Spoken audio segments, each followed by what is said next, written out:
So this is the fourth week of the Stewardship Campaign sermon series, where we were using the one line from the Nicene Creed that says we believe in one holy, Catholic, and apostolic church. So when we talked about being one church, we talked about belonging to one another, being unified.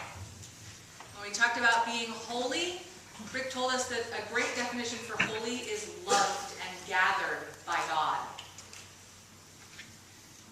When Laura talked about Catholic last week, she talked about putting our differences aside and finding what it is that we have in common. Catholic. And then apostolic is where we are today. Okay, so our text says that they came to Jericho.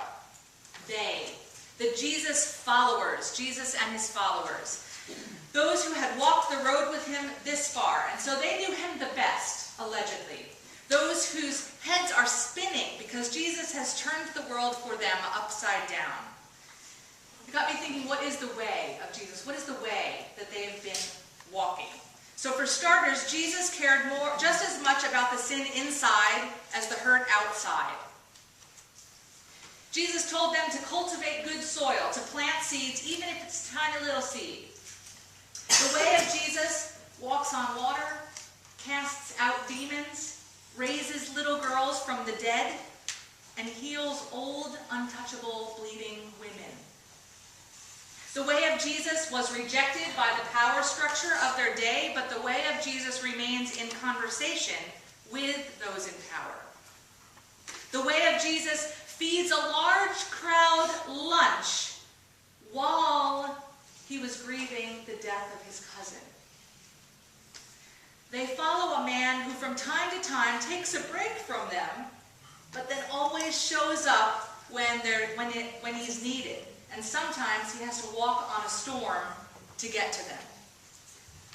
These folks followed the way, but they did not understand it, particularly in Mark's gospel. The disciples, his very closest friends, did not understand him. Of course they didn't. Anytime you're in the midst of walking a path, particularly the path that God has for us, life is a little fuzzy. It's when we take a couple steps away from the path that we can start to see maybe some sense out of the world. But I dare say that the disciples rarely sat on the sidelines when he was with them. They were on the road. And the text says that they were on the road to Jericho. A large crowd was there. In Mark's gospel, the crowd is its own character. The crowd is meant to personify the average person of the day. The average person that was neither a follower of Jesus nor an antagonist to Jesus. All the minor characters in Mark come from the crowd. So that is Jesus as a character and the crowd as a character. And so I'd like you to take out, those of you who wrote on a hand, and tell me, who is in the crowd? Let's describe the crowd together. And we're going to collect them as you say them. So, who's in the crowd? Sick people. Angry? Hurting people. Lonely people. Who's in the crowd? Foreign people. Displaced people. Who's in the crowd? Male and female addicted people. Who's in the crowd? Good-looking people. Good-looking people.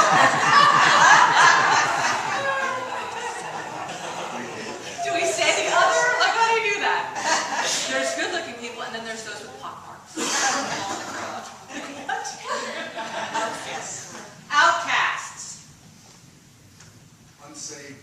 Unsaved. So lost people. Addicted. Who's in the crowd? Anything else that we didn't say? Apathetic. Apathetic people. I don't have a hand, sorry. No hand, no talk yet. Okay, so we've got Jesus and we've got the crowd. And that brings us to Bartimaeus, right? So far we have Jesus and we have the disciples. I'm sorry, I knew there were three crowds. Jesus, the disciples, the crowd. I described the disciples for you, the crowd. And the one from the crowd called Bar-Timaeus. His name means son of Timaeus, Bar-Timaeus, right? So check out this little factoid that I found this week. Plato had a character named Timaeus in one of his stories who delivered a prominent treatise arguing that sight is the foundation of knowledge. It's interesting that the writer of Mark just happened to pick Bar-Timaeus to talk about a man with blind, right? Stealing from culture, the best artists steal, the very best writers steal. So, let's play this scene out together. This quadrant is going to be Jesus. Gary and up, okay? You're Jesus. This quadrant is going to be the disciples, all right? Y'all are going to be the crowd. And you are going to be Bartimaeus. All right? Yeah, I just want to make sure I'm not skipping it. Okay. So here we go. We're playing out the thing together. They came to Jericho. And beside the road, there was a man named Bartimaeus, a blind beggar. When he heard that Jesus was walking by, he began to shout. This is what I want you to do. I want you to say in your own voice, at your own pace, 3 times, Jesus, Son of David, have mercy on me. Jesus, Son of David, have mercy on me. Jesus, Son of David, have mercy on me. Jesus, Son of David, have mercy on me. Many in the crowd sternly ordered him to be quiet. Now you all, again, in your own voice, tell him to be quiet in your own way 3 times. Go. Quiet. Quiet. Quiet. Stop it. Quiet. Be quiet. But he cried out all the more. This time I want you to do it 5 times at your own pace again in your own voice. I want you to say, Son of David, have mercy. Son of David, have mercy. Son of David, have mercy. Son of David, have mercy. Son of David, have mercy. Son of David, have mercy. Son of David, have mercy. Son of David, have mercy on me. What? And Jesus stopped and said, you're going to say, call him here. And you're going to do it in your own voice at your own pace. And you'll say it 3 times. Call him here. Call him here. Call him here. Call him here. We're very together, Jesus. Jesus has it together. And peaceful. That's right. So, so I'm going to go back to the disciples over here because they came to Jericho. They said to him, you're going to say, take heart, get up, he is calling you. 3 times in your own voice, the way that you would imagine someone would say, take heart, get up, he's calling you. Take heart, get up, he's calling you. Take heart, get up, he's calling you. Take heart, get up, he's calling you. There is no laughing. Have you ever been in, for us church people, if you're visiting and not a church person, I'm sorry, but for us church people, have you ever been in a place where you're supposed to read together out loud with people who don't go to church? Like, they don't know how to do it. Like, we excel at being one voice because we do it once a week. It's really true. Like, you go anywhere else, you're like, read that together. It's like a mumbled mess. You're like, really? You don't know to pause at the end of a line? Or at the, like, we're so good at being one voice. It's true. Okay, so they said, take heart, get up, he's calling you. And then Bartimaeus threw off his cloak, it says. And I wonder, how long did he have that cloak? I wonder, was it tattered? I wonder what color it was. Throwing off his cloak, he sprang to his feet and came to Jesus. And then Jesus asked, and this time I'm going to have you do it in your own voice, 1 time. What do you want me to do for you? What do you want me to do for you? What do you want me to do? Good. It's nice. Isn't it so refreshing when Jesus doesn't have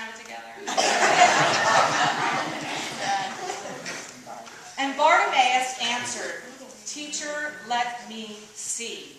Now I want you to take out your feet, those of you who wrote on feet.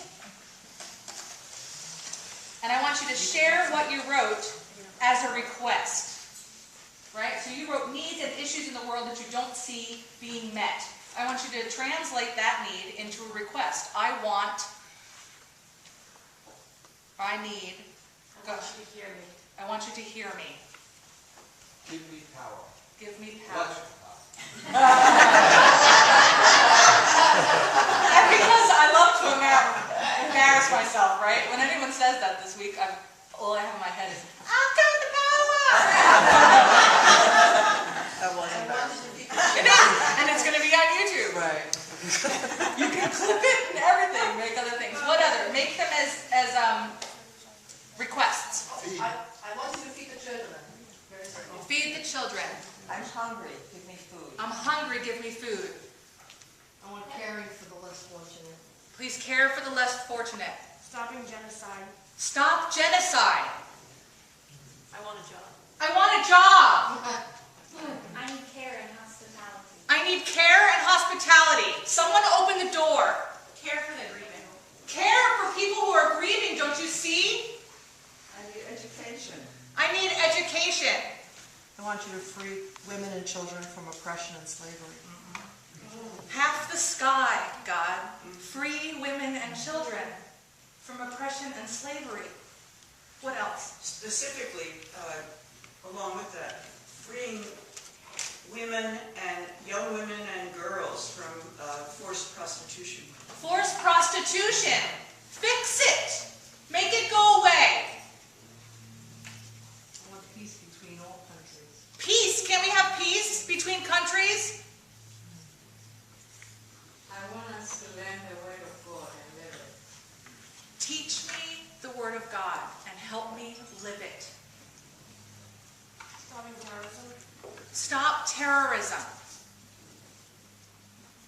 Help me to love people so they're not afraid. I want to be healthy. I want to be healthy. Racial reconciliation. How do we get along, God? How do we reconcile in the hardest places? Please, God, help me to reconcile racially. Is that all the feet?